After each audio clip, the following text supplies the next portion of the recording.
नमस्कार. श्री स्वामी समर्थ. गुरुपुष्यामृत योग आणि दीप अमावस्या हे दोन्ही शुभ योग एकाच दिवशी आल्यास त्याचा खूप मोठा प्रभाव असतो. गुरुपुष्यामृत योग जो गुरुवारी पुष्य नक्षत्रासोबत येतो त्याला विशेष महत्त्व आहे. या दिवशी नवीन वस्तू खरेदी करणे, गुंतवणूक करणे शुभ मानले जाते. तर दीप अमावस्या ही आषाढ महिन्याच्या शेवटी येते. या दिवशी दिव्यांची पूजा केली जाते. यंदा दीप अमावस्या आणि गुरुपुष्यामृत योग एकाच दिवशी येत आहेत, ज्यामुळे या दिवसाचे महत्त्व आणखी वाढले आहे. गुरुपुष्यामृत योग हा योग गुरुवारी पुष्य नक्षत्रासोबत येतो. या नक्षत्राचे स्वामी शनिदेव आणि बृहस्पती आहेत. नवीन वस्तू खरेदी करणे, गुंतवणूक करणे शुभ मानले जाते. या दिवशी गुरूंचे आशीर्वाद घ्या. गुरुपुष्यामृत योग हा तुमच्या गुरूंबद्दल कृतज्ञता व्यक्त करण्याचा आणि ज्ञान, बुद्धी आणि समृद्धीसाठी त्यांचे आशीर्वाद मागण्याचा काळ आहे. दानधर्म, कृतज्ञता व्यक्त करण्यासाठी आणि आध्यात्मिक विकासासाठी गरजूंना अन्न, कपडे किंवा पैसे दान करण्याचा विचार करा. या दिवशी भगवान विष्णू आणि बृहस्पती देवाची पूजा केली जाते. दीप अमावस्या ही अमावस्या आषाढ महिन्याच्या शेवटी येते. या दिवशी दिव्यांची पूजा केली जाते आणि अग्नीप्रती कृतज्ञता व्यक्त केली जाते. या अमावस्येला दीपान्वित अमावस्या असेही म्हणतात.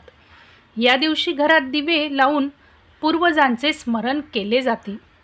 एकत्रित योग दीप अमावस्या आणि गुरुपुष्यामृत योग एकत्र येत आहे, ज्यामुळे या दिवसाचे महत्त्व वाढले आहे.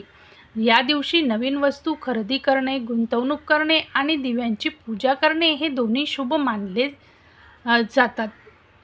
दीप अमावस्येच्या पूजेसाठी घरामध्ये संध्याकाळी दिवे स्वच्छ करून त्यांची आरास करावी. दीप अमावस्या पूजा विधी काय आहे ते आपण आता बघून घेऊया. तर दिवे सर्व काही स्वच्छ करायचे आहेत, म्हणजे पितांबरी वगैरे लावून सकाळी स्वच्छ दिवे घासून घ्यायचे आहे. घरातले सर्व धातूचे दिवे, समई, निरांजने स्वच्छ धुवून पुसून घ्या. जागा स्वच्छ करणे, जिथे दिव्यांची आरास करायची आहे ती जागा स्वच्छ करून पाटावर रांगोळी काढा. तर दिव्यांची मांडणी कशी करावी ती बघूया. पाटावर दिवे व्यवस्थित मांडा. पाटावर रांगोळी काढून दिवे लावावेत आणि हळदी, कुंकू, फुले वाहून पूजा करावी. वात आणि तेल, दिव्यांमध्ये वात घालून त्यात तेल टाका. शक्य असेल तर सर्व दिव्यांमध्ये वात आणि तेल टाका. पूजा नंतर नंतर दिव्यांना हळदी, कुंकू, फुले अर्पण करून त्यांची पूजा करा. नैवेद्य पुरणाचा किंवा तुमच्या आवडीचा नैवेद्य दाखवा किंवा दूध आणि खडीसाखरेचा नैवेद्य दाखवला तरीही चालेल. मंत्र शक्य असल्यास दिव्यांची पूजा करताना मंत्र म्हणा. आता दीप अमावस्येचे महत्त्व बघूया. दिव्यांची पूजा या दिवशी दिव्यांची पूजा करणे शुभ मानले जाते. रोज संध्याकाळी देवापुढे दिवा लावून शुभम करोती म्हणण्याची पद्धत पूर्वापार आहे, पण हल्ली लोक हे विसरले आहेत. अशा लोकांनी किमान या दीप अमावस्येच्या दिवसापासून ही सवय पुन्हा अंगवळणी पाडावी, असा एक सूचक करणारा हा सण मानला जातो.